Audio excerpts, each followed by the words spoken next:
Good morning, everyone, and warmly welcome to this the first content session of aalto-University Academic Summit this year. My name is Ingmar Björkman. I'm the Dean of aalto-University School of Business, and it's my great pleasure and honor to chair this panel discussion that we'll have today on the general theme of how universities can enhance entrepreneurship. Before we get going, I would like to use this opportunity to thank our other partners who have supported us in this endeavor. The general question that we'll be posing here today is, what should you do to enhance entrepreneurship? Using Aalto partly as an example, it appears that we have done something right. Of course, this doesn't mean that there aren't things that we could and should do better, that there aren't lessons learned elsewhere that we should look at and adopt. So what I hope that we can achieve over the next 60 minutes is to engage in a discussion with our panel about what has been done at Aalto, looking at that also critically, and then also open it up for general discussion about the role of universities in terms of how they can enhance entrepreneurship and that way contribute to the economic growth and prosperity of their societies. So what have we done at Aalto? I'll be very, very brief here, but I would like to divide that into two different parts. There are certain things that we do within the formal boundaries of the university. We run courses for students within the Aalto Ventures program. These are basically master's level courses open for students from all the different schools that aspire to provide students with skills, knowledge, and above all attitudes related to entrepreneurship. And this is something we do together with Stanford and the Technology Venture program at Stanford. Then we are also working with our researchers on the commercialization of their work, the outcome of their work, and we are working with small and medium-sized enterprises throughout the lifespan of their activities. But perhaps more important, and of course being here today at Slush, is what happens around the university, in the ecosystem around the university. And students are here in a totally crucial role. They have established their own entrepreneurship society, which is the largest one in Europe, with close to 10,000 members. And they are also behind and are running to a large extent the Aalto Startup Sauna that has a range of different activities. And the Slush event today is organized by them, and it's an important part, of course, of what they do. So the way I would like to summarize my introductory remarks is that we have lots of activities that are student-led. There are very important stakeholders who help out, who support people from the local startup community, investors and so on, and the universities also trying to chip in and support these activities. With me here today, I have a great panel. From the left, for a number of years taking a macro perspective on these issues, both an EU perspective and a national Finnish perspective. Then we have Inka Mero, who has actually been doing this as an entrepreneur, as an investor, and has worked for many years deeply with the activities within Startup Sauna. Then we have Nieminen, who used to be a student at Aalto. He graduated last month. Congratulations. And he's also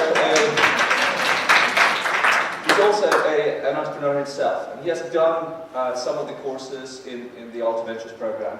And finally, it's my great pleasure to introduce to you Alfons, who's the Global Dean of ESADE in Barcelona, with whom we will do a lot of work together in Aalto, and he will provide an international perspective from the point of view of the global dean of one of Europe's leading business schools. So without further ado, I'll hand it over to Marja. I've asked the panelists to provide a brief introduction.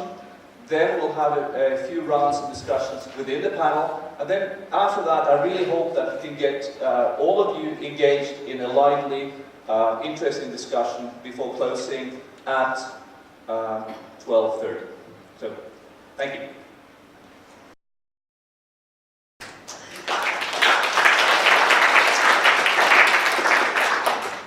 Thank you very much. A gentleman, good morning. So why do we need academic entrepreneurship? Inventions that change the world usually come from findings of frontier research. They are findings that nobody could really ask for. Nobody had the idea to ask for.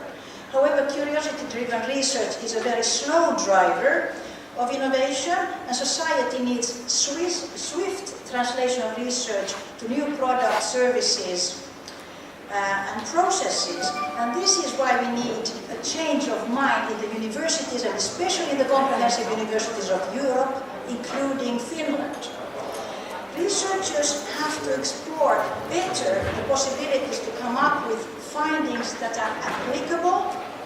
And this mindset, it includes entrepreneurial risk-enduring spirit, and this mindset can be learned, enhanced, and cultivated. The economic downturn since 2008 has really highlighted the need of a dynamic knowledge triangle where the universities play a key role. What is a knowledge triangle? The first corner is higher education, quality higher education. The second corner is frontier, original frontier research.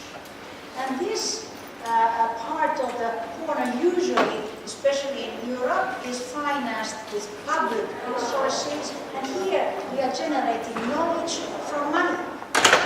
When research findings are translated into innovation and business, we are talking about generation of money from knowledge, and this is usually the task of the private sector. And here we need a key competence, which is entrepreneurship.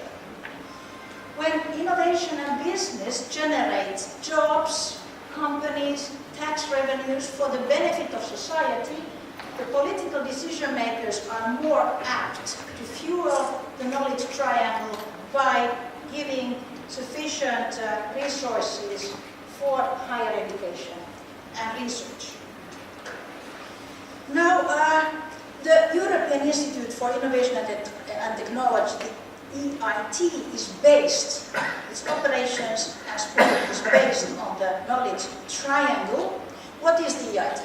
It is an independent body established by the European Union with a mission to reinforce the innovation capacity of the member states of the European Union by educating academic entrepreneurs in order to increase sustainable growth and competitiveness. The EIT operates as virtual thematic centers. Each center has several nodes which operate in different countries. One of the nodes of the ICT center is located, in fact, here in Finland, on the campus of the Aalto-University. Aalto-University is a partner there together with PTT and the Nokia Research Center. So far there are 3 centers, each with a different theme. There's one in ICT, one in climate, and one in energy. And 2 new ones are going to be selected now just at the end of the year, and they will operate in the area of health and raw materials. The total budget for the years 14 to 20 of this operation is more than 10 billion euros, 2.7 billion euros being provided by the European Union. Now, the EIT runs a rigorous educational program. Each of these centers have developed education programs together with their partner universities, and these programs are EIT labeled. So far, there have been more than 100 master's programs established in different countries and together with different universities in Europe, and a couple of PhD programs. The master's programs provide robust entrepreneurship education and executive training, learning by doing, curricula, and international mobility opportunities. The students have embraced with enthusiasm these opportunities. There is a 13-fold oversubscription to these educational programs. So far, more than 20,000 applicants. In a couple of years, 100 graduates have been produced through these programs, and they now have entrepreneurial competencies. So, dear colleagues, the question today and in this session is this the right way to go forward? Do you think that EIT has value through its education programs? And the most important question, do you have new ideas to promote and to develop entrepreneurship education in universities? Thank you very much.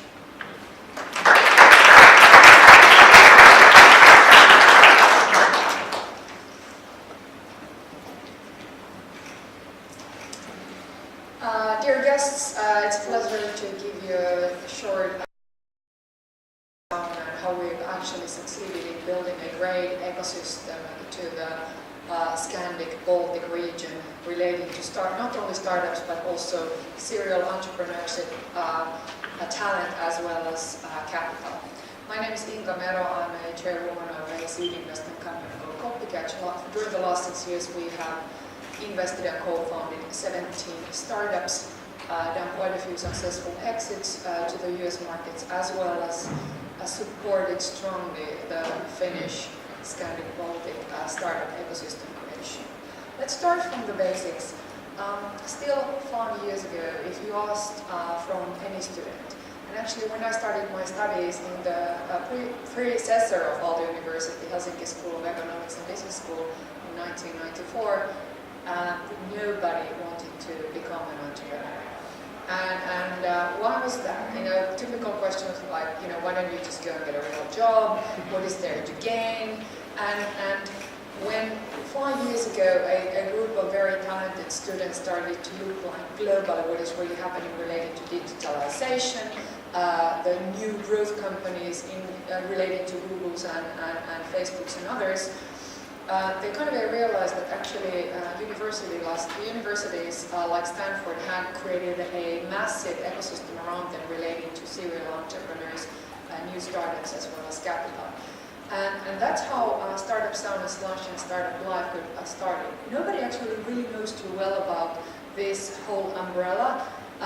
But today, Startup Sauna Foundation, which is a completely non-profit organization where I'm a board member, we're trying to embrace the ecosystem by providing the best global university-related accelerator called Startup Sauna. We've created this massive event called Slush, which brings together not only tech startups but also media, as well as the biggest amount of capital ever represented in this country at the same time. But we also build talent via Startup Life by building an exchange student program for talented students to be able to go to work in Silicon Valley and now going also to New York and Asia in startups. And why is this important? Why all of these things were done at the same time? Slush started with 400 people. It was kind of a little bit of, you know, joke in the beginning, you know, bringing the Silicon Valley to Helsinki, and now here we are, and it's true reality. The reason is more or less that we, Startup Sauna, we aim to build globally the best of the great entrepreneurs, not just for Finland, but for the whole European and Eurasian ecosystem, increasingly also Africa. So it's about global entrepreneurship. The reality is that the world is global. No one can compete in a single island. So to raise the ambition level, you actually bring together the best companies from the surrounding areas, and suddenly you see kind of a huge talent build within the entrepreneurs. Slush is more like really bringing all the key players together. And Startup Life, 200 students, now 80, I think 298 have either co-founded startups or joined a startup. So these people kind of, when they go abroad, they start understanding that actually, you know, this founder of Facebook or founder of Salesforce.com. You know, he's a good guy, but he's not that smart. I could be actually as good, so I can found my own startup. So it's an attitude build. So let's talk a little bit about Startup Sauna. One of the biggest kind of paradigms that we have in the macro level, obviously, in altogether, is this kind of unknowledge about the reality that all the new jobs are created in new startups. And when we saw the downfall of Nokia, we saw the whole collapse of a couple of other bigger enterprises in this area. There wasn't a question why creation of startups is important. And our mission is really to accelerate the most promising startups from all around the world. Startup Sauna is a hands-on non-profit program. What we really do is that we bring together serial entrepreneurs. We have more than 150 serial entrepreneur coaches who, on pro bono basis, travel around the world with the Startup Sauna team, which is run by 25-year-old students. They meet hands-on entrepreneurs, they keep local events, they select the best companies, and then we have 2 batches in a year. The program is for 1 month. You need to come with your team. What we put you through is a really massive coaching kind of a feedback thing. And you hear how to build your team forward, how to raise funding, how to do pitching, but altogether it's really about making and growing the ambition level of the entrepreneurial teams. So they get to talk with Inka Mero and even the chairmen of Rakutens and all of these people who just come to Finland to meet with these guys and coach them. The best teams then get selected. They do have a little bit of access for funding, and then they also get to join us for Silicon Valley Journey. And all this thanks to the reality that we're actually very close to Aalto University, and Aalto has been kind enough to provide us with great premises and bring all the visiting presidents over and kind of really elevate the whole thing. And nowadays, Startup Sauna as a location is a really place where the university students go, they meet, they drink coffee, and there is a president of Osmicha and someone playing guitar with the founder of all the digital music school via computer. But looking at the metrics, we've had this spring more than 110 local events, this autumn. We've coached more than 1,000 startups. And altogether we've had more than 2,600 applications. 18 got selected, so it's tougher to get to Startup Sauna than to Stanford. We've raised over 40 million of funding. And why do we do this on a global scale? I'll tell you a story of this Nigerian startup who just raised 600,000 and then I'll finish. Nigerian research team came to live in Kuopio. They joined Startup Sauna with an idea that they actually have a payment processing device for any kind of a card payments which don't require real-time internet connection because they use this USSD protocol in the telecom networks. So it's kind of an IZ or Square, but for the developing markets. These guys went through our batch, they came together to us to the Silicon Valley, now they raised funding, and now they actually have also this Nigerian prince as an investors. But the true story is that they got everything launched from here in Finland and they're doing a global house service for the developing markets. So I think it's a great story of startups all together. So we're in the mission of building a functioning ecosystem. Ecosystem was broken. Now we've kind of done a huge amount of work to build the startups, the talent, the entrepreneurship.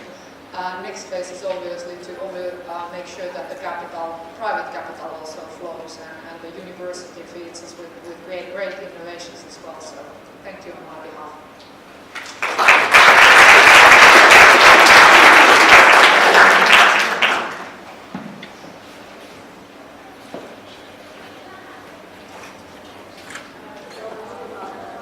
Hello everyone, thank you Ingmar for the presentation and the opportunity to speak here today. And I'm going to tell you my story as a student at Aalto University and the founder of the startup here. So I joined Aalto University in what was then the Helsinki University of Technology in 2009. And during our first day at school, we met a lot of students, and particularly there was this group of us who kind of stuck together like immediately, and actually, two of those are now my co-founders at the startup that we founded, Viima. So we've been kind of close ever since. But for us, it was kind of very early on quite obvious that we wanted to do a startup at some point. And all of us being computer science students, we didn't really have all that much experience in business or entrepreneurship or anything to that effect. So we wanted to sort of be able to get sort of that kind of courses and experience and education related to that and have a more sort of broader skill set instead of just being specialized in computer science or software engineering. Back at that time, it was quite difficult for us to sort of try to get those business courses and entrepreneurship courses. We managed to get into a few as well.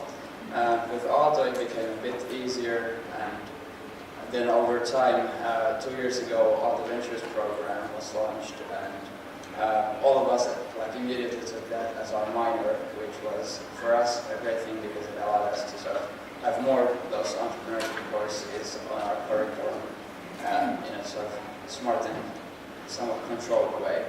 And all of those courses have then provided us with excellent possibilities for trying out our business ideas during our studies already, gather those skills and build our skills.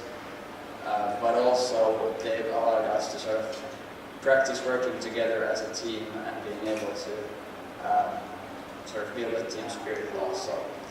Then a year and a half ago we joined the aalto-ES Summer of Startups, which is one of those, well, it's an early stage incubator program hosted by the student community, and it was an excellent kickstart for us, and it provided us a sort of boot camp for getting on the right track with our startup and provided us the tools to sort of really start building it ourselves and afterwards. Then a year ago, during the fall, we officially do this feedback software that makes feedback visual, fun, and social. But ever since, we've also participated in a number of other courses as a case company. So now we've sort of come back to school and done that side of the things, or that side of the coin as well, by being in those courses as a case company. And obviously, for a startup with only 3 founders working on it, it's a great opportunity for us to get students that have a lot of skills to contribute and have a lot of motivation to learn new things, to have those participate and work for us in these sessions. But it's also been a great learning experience from us because some of those courses are courses. And overall, also we see that the students are really motivated because they get to work in something that's really tangible in real life. And even when you have cases from larger companies, the impact that your work actually has on the company is typically not very visible, or at least you never get to see that part of it. But when the students have worked with us, they've actually been able to see their impact right away. And as a side note, we participated in the Aalto Sales Competition course last fall, and one of the students who actually participated in that program was able to sort of close the first deal of our young startup at that time. So from that point of view, it was a very concrete sort of benefit for us as well. So overall, if I look back at what combining being a student at the university has given us is the sort of a more holistic point of view on learning. Because I think, from my personal experience, the most effective learning experiences are when you're able to sort of have some sense of the theory behind things, and then you have the responsibility and then take action on it and practice it in real life. And then, of course, the important part of it is to then reflect and look back upon the things that you've learned during that time, and then compare that with theory again. So once you have that loop going on, then you're able to sort of learn much more efficiently. And typically at universities, it's been a challenge to sort of get that sort of concrete and practical. Combining entrepreneurship, I think, has provided us excellent opportunities to speed up our learning. Thank you.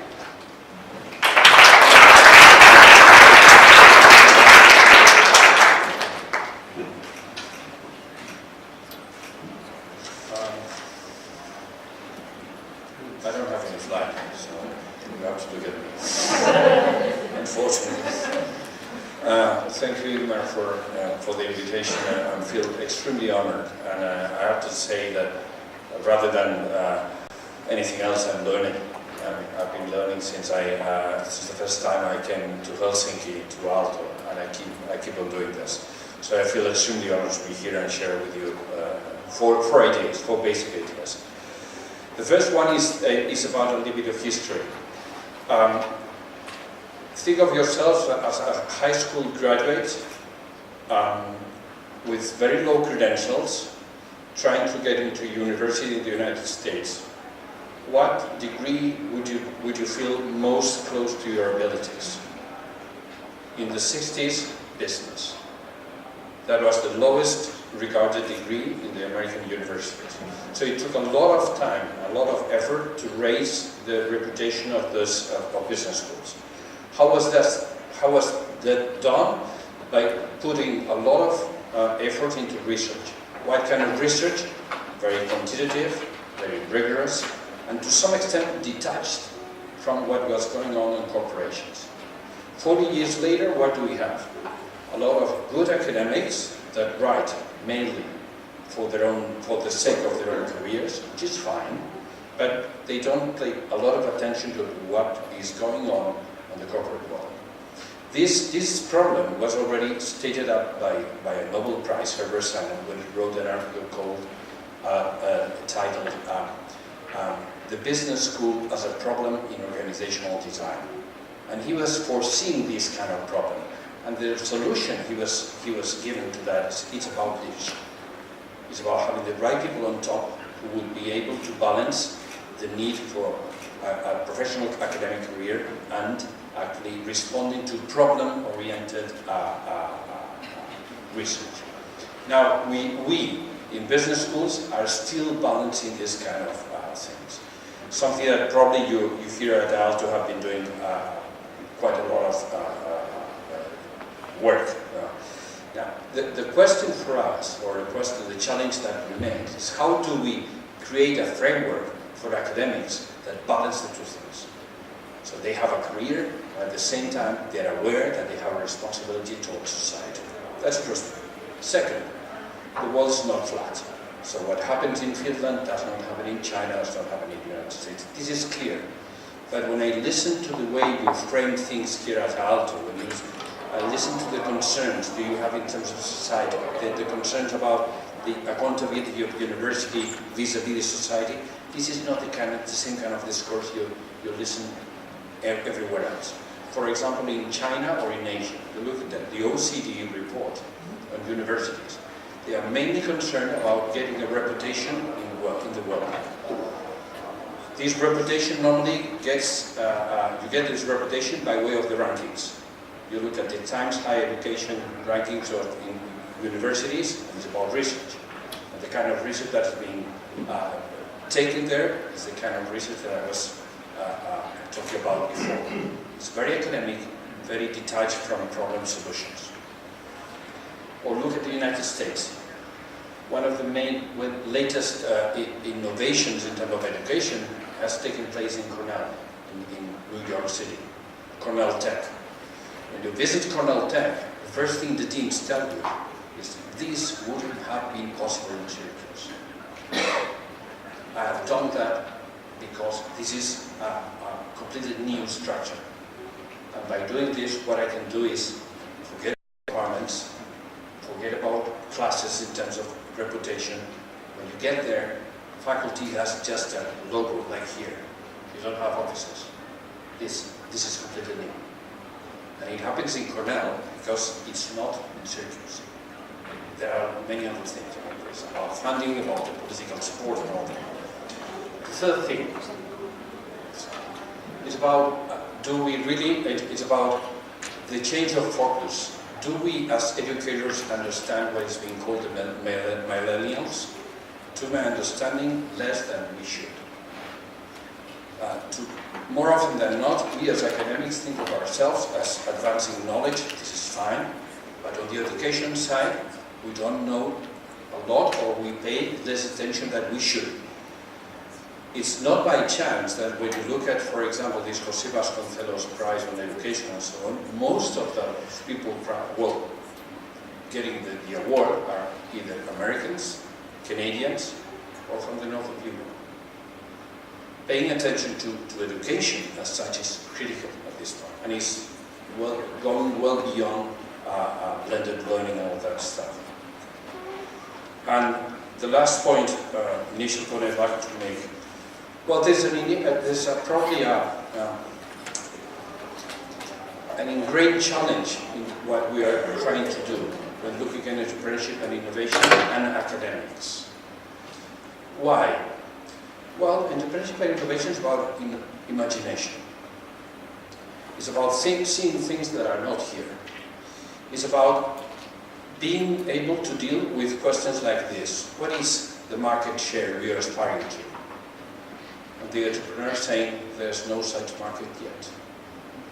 If you look at, for example, the only company that Europe has placed in Fortune 500 in the last 25 years is coming from a sector that is worn out, it's textiles. In a country you would say, not so much about entrepreneurship, it's Zara. If Zara would have come to a business school, you would immediately have said, forget about that business. There's no future in that. No sector, all the reasoning would have placed that out. But the guy was seeing things differently. I read once I read by a Finnish writer that innovation had to do with basically with behavior, with changing behavior. Well, changing in behavior is not exactly what academics are very proficient at. So we are supposed to train people. So there's a little bit of tension. And you can take that more radically by saying that innovation is not about project management. And we tend to think that this is what we should be doing. So it's about taking risks. And taking risks means accepting failures as well. And I'll finish with an anecdote. Marja Makarow was mentioning about the EIT. I've been serving in that board as well. When I first came to our first meeting in the knowledge and innovation community, ESADE is very active in energy. There was a meeting such as this, with rectors from scientific universities. And at the end of the meeting, I stood up and said, well, the dean of a business school, and we're here to help this process going on, etc. The reaction was basically, what the heck is this guy doing here? That was the reaction.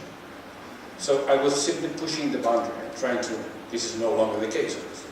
But the idea was, we are scientific, we are scientists, so we don't need anything else. Well, that was in the So that was my case, 4 points that I think are very critical and relevant, and to my understanding you've done quite well here at Aalto. Thank you.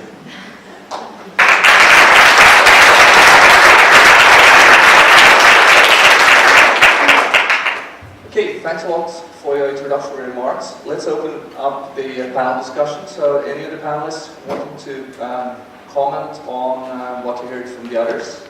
Anyone? Thank you. I made an observation while listening to you. So Slash is all about bottom-up. It's about individuals. And what we heard from you, Inka and you just said this is bottom-up. So now if I think of science policy here in this country, how it's formulated and it's driven by the Research and Innovation Council chaired by the Prime Minister, these activities miss out the bottom-up, what concerns now innovation. So it's designing, you know, at the high-level programs, etc., allocating money to fundamental research, allocating money to TEKES, which is the agency, public agency for innovation. And so TEKES runs, for instance, thematic programs. So this is top-down. And so what the situation in this country now is, and I'm really thinking very rigorously now about this top-down versus bottom-up. There was just a recent study conducted on how university researchers are conducting any collaboration activities with companies, with the private sector, and the most preferred mode is to enter into a collaboration, university researchers with companies paid by TEKES within a TEKES program, so the risk level is very.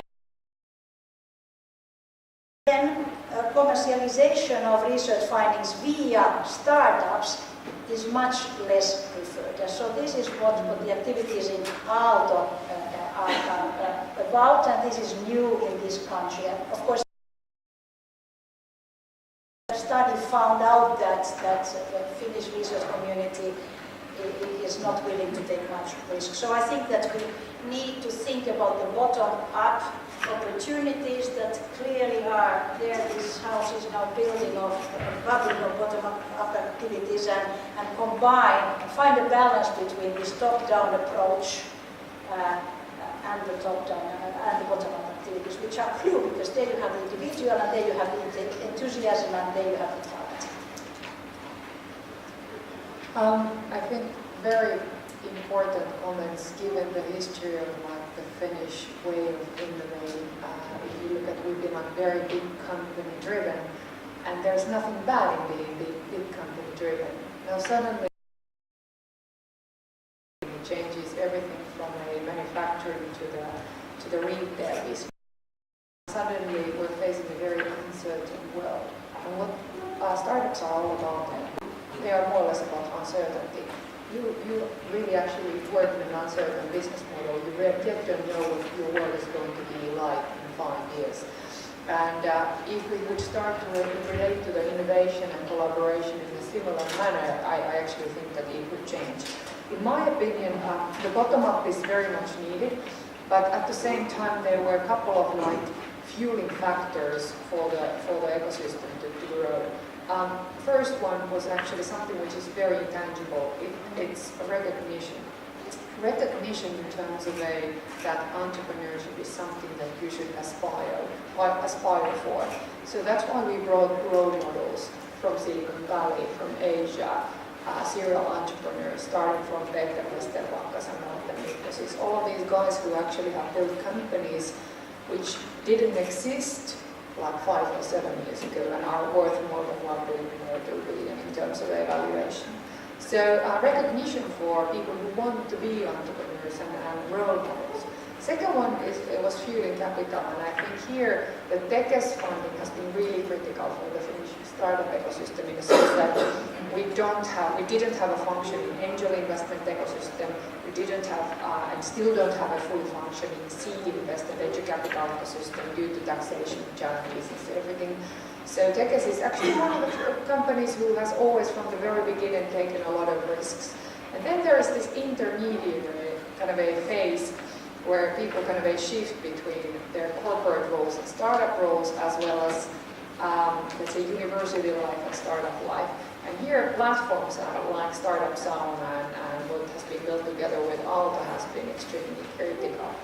Now, going back to your point on the innovation, we just had 100 CEOs of the biggest stock-listed companies here in Finland on the other room, and big corporations were talking about how should they drive this innovation, because they really understand that something is not happening. They feel threatened.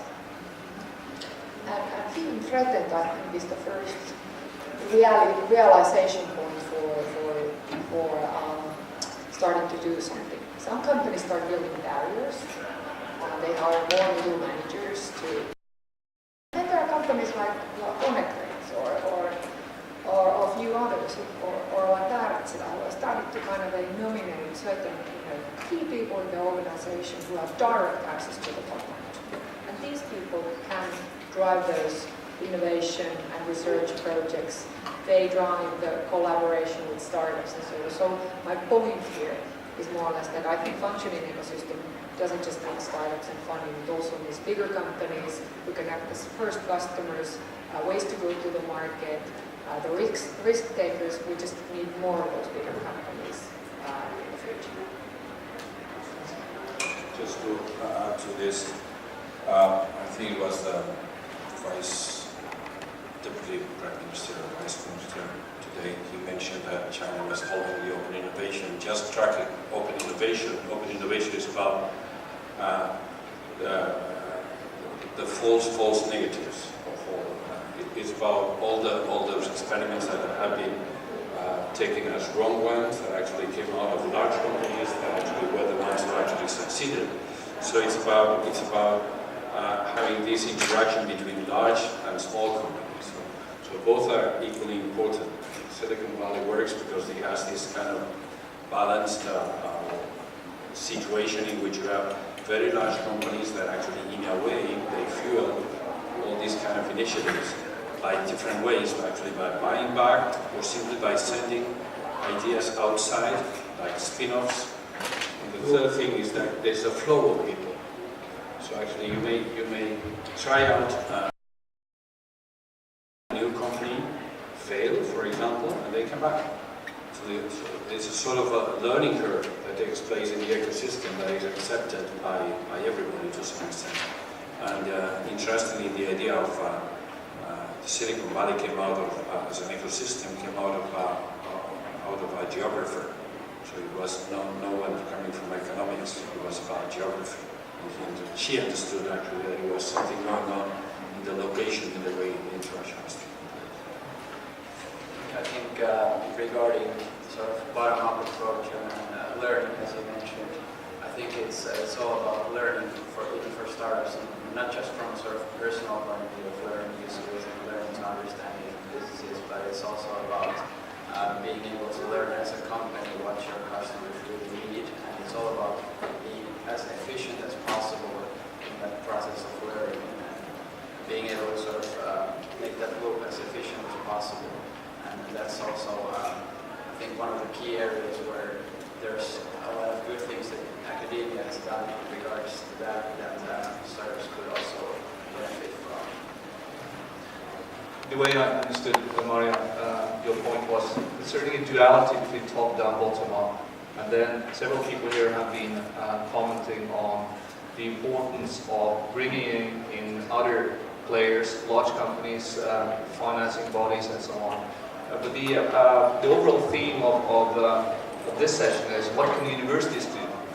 So yes, you spoke nicely about how you managed to use your company as a real case. So rather than just having a coach or two, you had suddenly 250 perhaps smart Aalto students supporting you, and at the same time learning from it and so on. But what if we are to further develop what we do in terms of enhancing entrepreneurship, what should we as a university, what should other universities be doing? What should ESADE be doing? Here. Learning a lot. But look, you mentioned something very important, is about uncertainty. I think in education, we don't have any by day. I mean, in the sense that we cannot grant that anybody that enters in our institutions will be getting what he's supposed to get. We cannot grant that anymore. So this is a social contract that is under judgment, let's put it that way. So what we can do is to develop the kind of competences and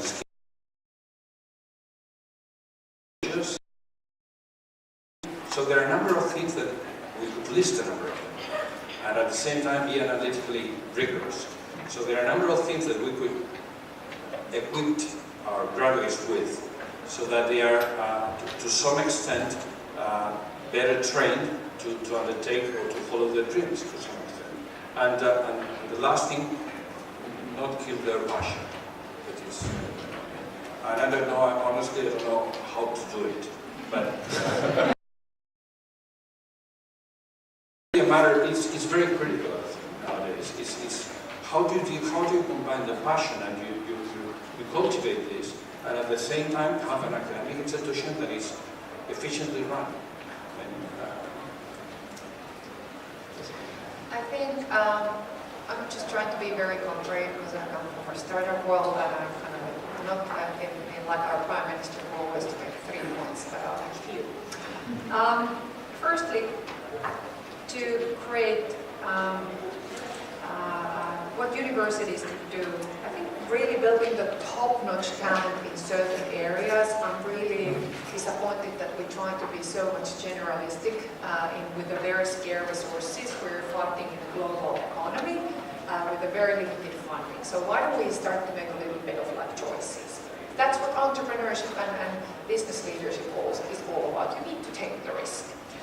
Second thing is, I think the Finnish and the Scandinavian and European universities could particularly start to talk about like this super startup talent visa, because we need to get people working, top researchers to our universities who attract top-notch talent and create this. Participate in one spin-off, but there are quite a few coming from Aalto as well. And here, one of the biggest challenges that we have in our startups is just getting foreign people to work in a Finnish startup is extremely painful and difficult. But I think here, universities as well as the startups have the same agenda. So in Europe, we should not just free movement of people and goods and so forth, but also kind of a talent, but also free movement of data. And third one, I tend to nowadays divide the startup and the kind of whole ecosystem in two kinds of games. This is oversimplifying, I know academics don't like it, but I'm allowed to do it. Technology game or technology play as well as execution play. So in some of the companies it's more critical just to have a team who can just very agilely, quickly go and build something, test it out, take it to the market, build the brand, get the customers and so on. So build that kind of a talent. There's very little that kind of a talent coming from the universities. Then the second, the tech plays a different thing. You need to kind of create IPRs, be the best of the breed, try to challenge Googles and others in certain specific area. That's a very different kind of a DNA. Well, that kind of a DNA has to be nurtured, the passion has to be there, but somehow built a little bit like connection points then to the business side. So these are the universities. So the optimal situation is that entrepreneurship education at the university level could be embedded in a dynamic collaboration between the academic researchers and company researchers.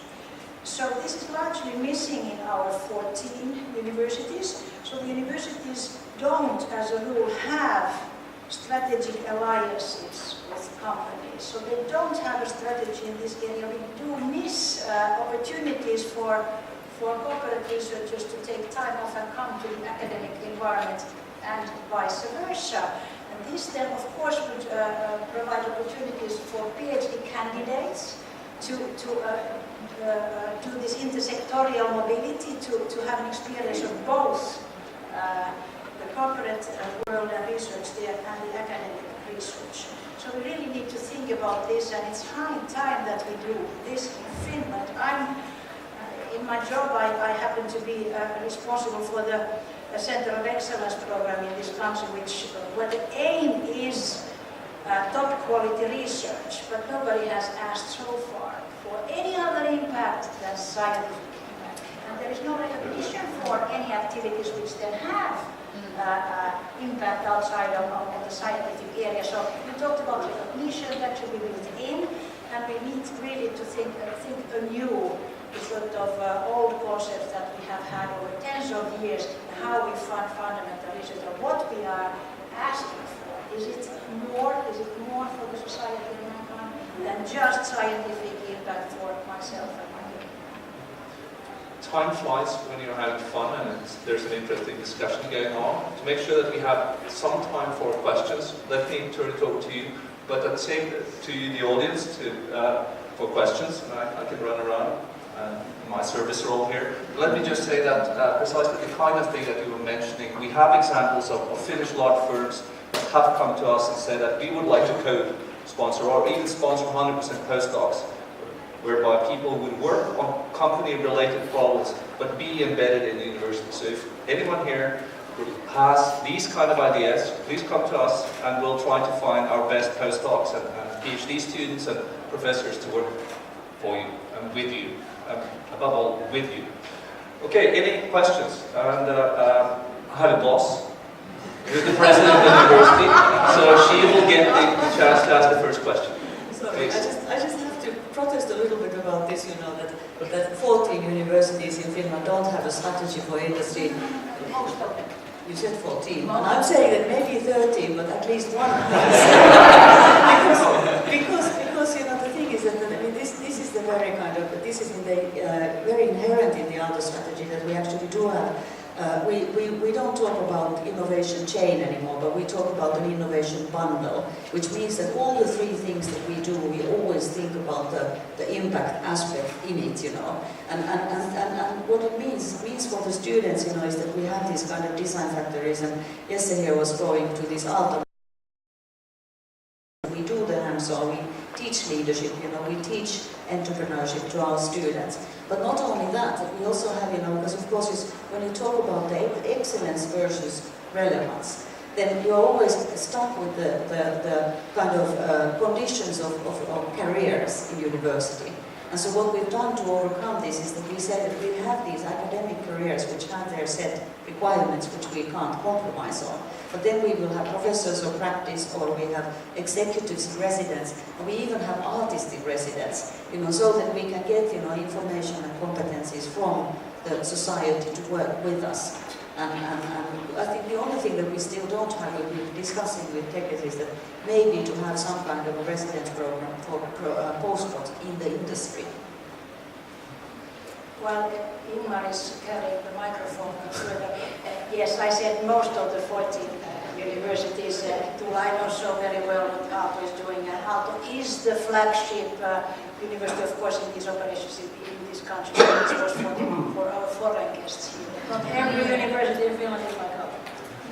Yeah, I want to tell something that is in the planning right now. It is really to make doctors meet companies. So there's a feeling that the companies don't see the need, and the doctors cannot really apply. So we are working on with a couple of foundations to create this kind of postdocs meet companies program, and the idea is to have the first trials next year's in the springtime, so that foundations are committed, and it looks like there's now discussed also with the companies.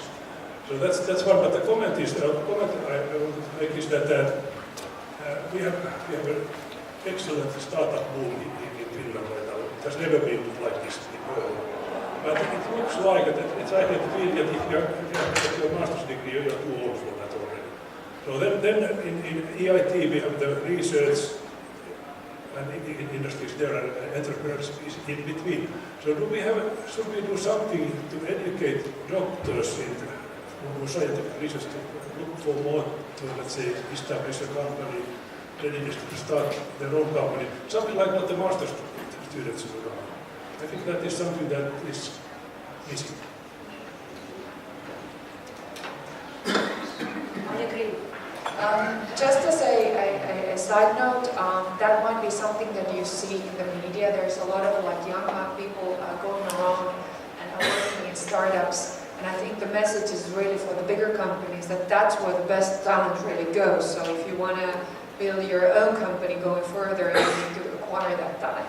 But from the overall startup mass, kind of at the critical mass, I would say that we have something like, let's say, 3,000 to 6,000 startups in the Scandinavian Nordic region, including the Baltics. There is a massive amount of startups which have been created by people actually who come from corporations and have a long background. And my last, for example, investments have been in teams which have been full PhD teams, which is, by the way, a really painful way to work with.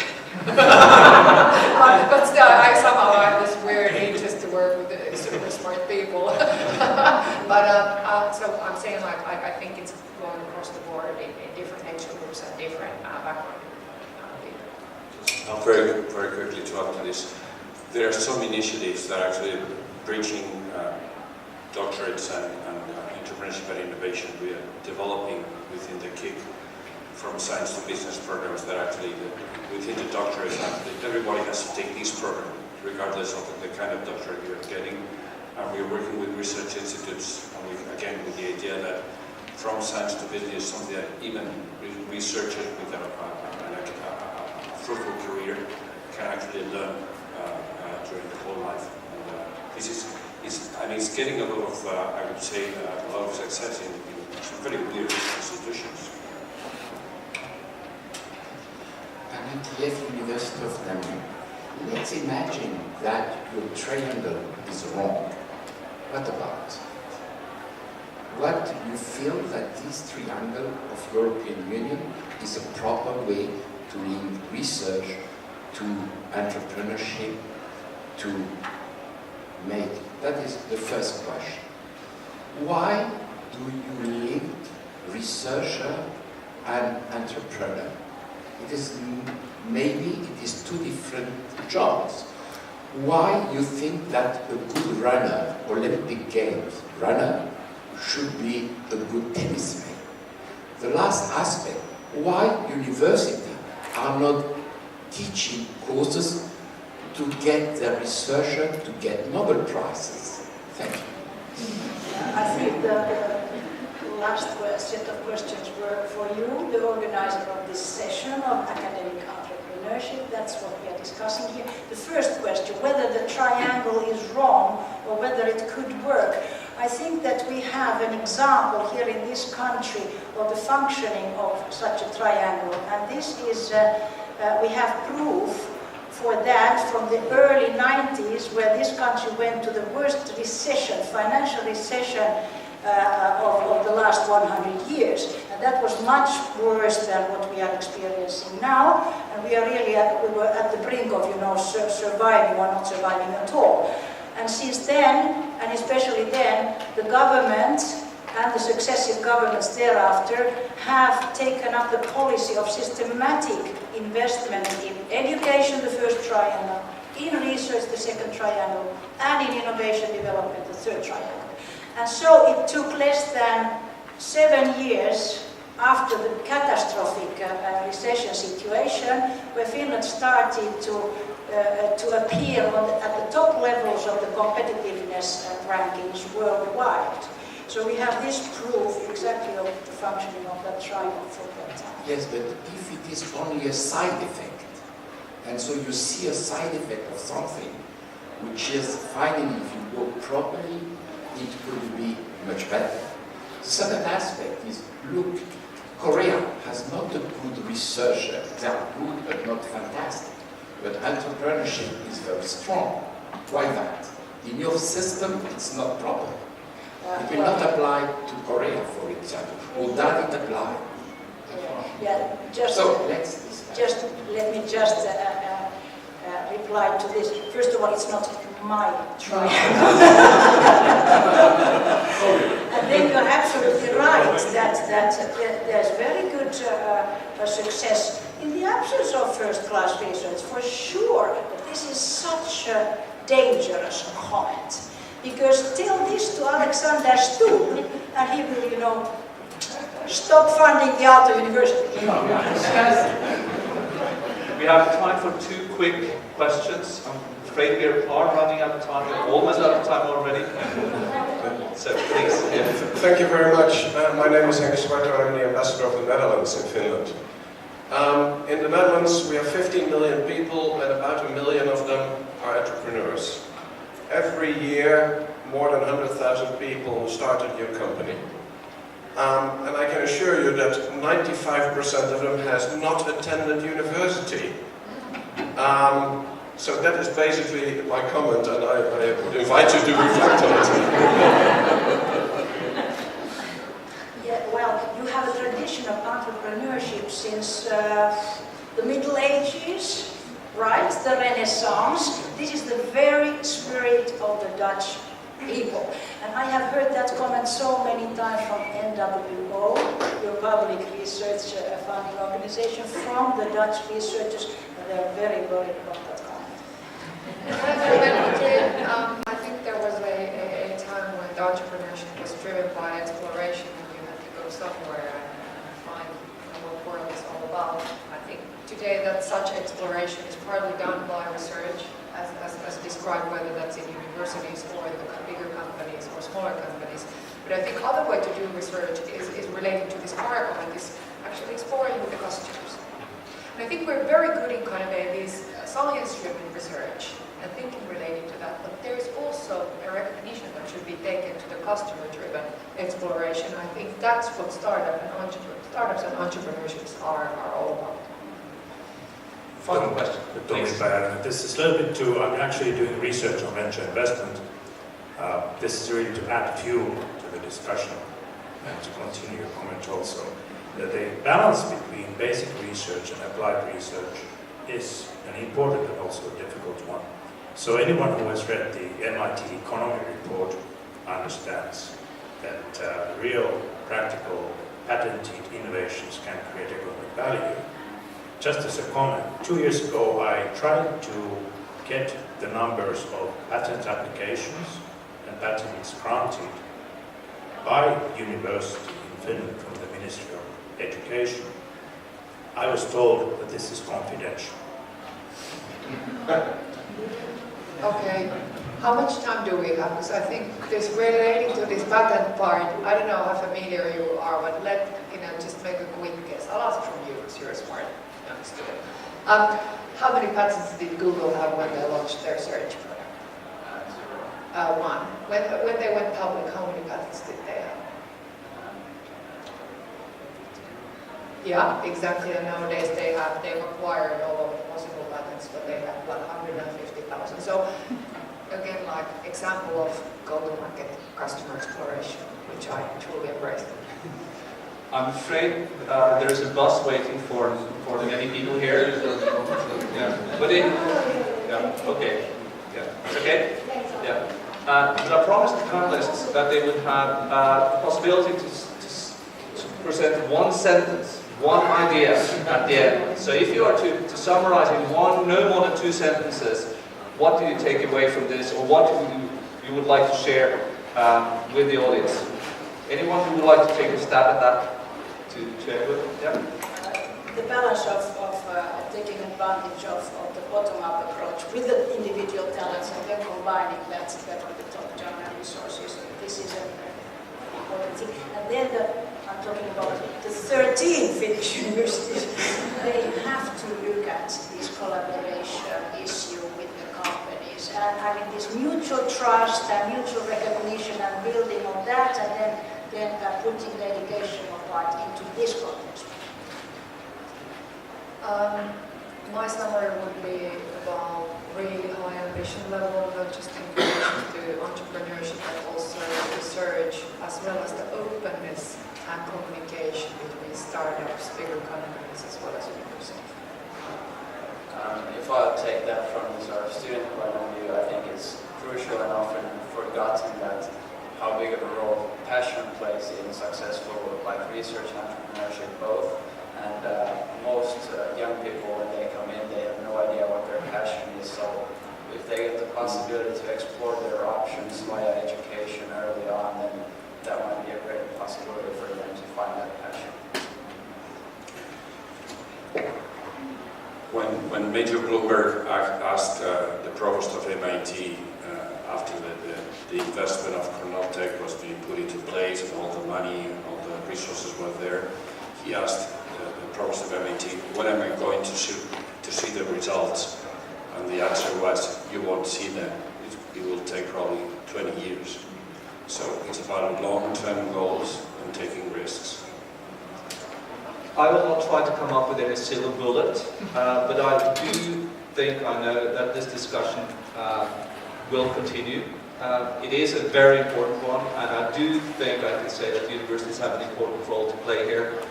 Precisely how to do that, let's continue that after this. But join me in giving the panelists a big hand.